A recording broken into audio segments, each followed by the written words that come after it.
প্রথমেই আমরা ছোলা থেকে কুমারটা ছেলে ছোলাগুলো নিয়ে নিব। এরপরে ড্রেনের ময়লাযুক্ত পানি দিয়ে চাল ধুচ্ছে আমাদের রিফা। ময়লা পানি দিয়ে চাল ধোয়া হলে আমরা লাউ এবং কদু দুটো একসাথে ছিলে নিব।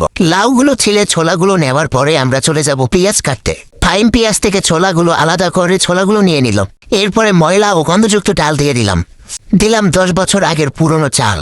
তারপরে তো চামচ দিয়ে লাটতে এসি, এর ভেতরে আমার কাছে এলো ফয়সাল। সে এসে আমাকে বলে, ভাই আপনি কি রান্না করছেন? এর থেকে আমি অনেক ভালো রান্না করতে পারি। আমি বললাম, নেও তুমি একটু ধরো। সে বলল, না আমি পারি না।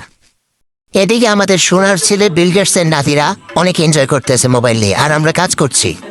কি আনছো? আমি তো অনেক কিছু আনছি, আদা রসুন জিরে বাটা, তারপর চিকেন থেকে অনেক সবজি আছে। তৈরি করে আনছো? না নিজেদের গাছের। গাছের? ওরে বাবা, তবু গাছে আদা রসুন হয়? পুরো গাছেরই, কারণ তো পুরস্কার। তো যেহেতু সবাই আজকে রাঁধুনি, তাই সবাই কম বেশি রান্না করতেছিল, কিন্তু মেইন বাবুর্চি তো আমিই ছিলাম, বোঝেনি তো। ভাই খিচুড়ি কেমন হয়েছে সবাই বলো?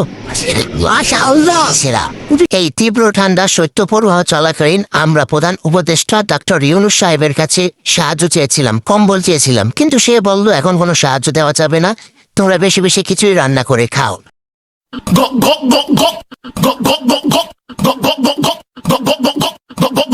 সত্যি বলতে খিচুড়ি এমন এক খাবার যা এক প্লেট খেলে দ্বিতীয় প্লেট খাবার সিদ্ধান্ত নেয় মন, আমি না। আমরা কিন্তু খুব ভালো খিচুড়ি রান্না করতে পারি। আপনাদের যদি রান্না করা লাগে তাহলে কিন্তু অবশ্যই আমাদের ডাকবেন।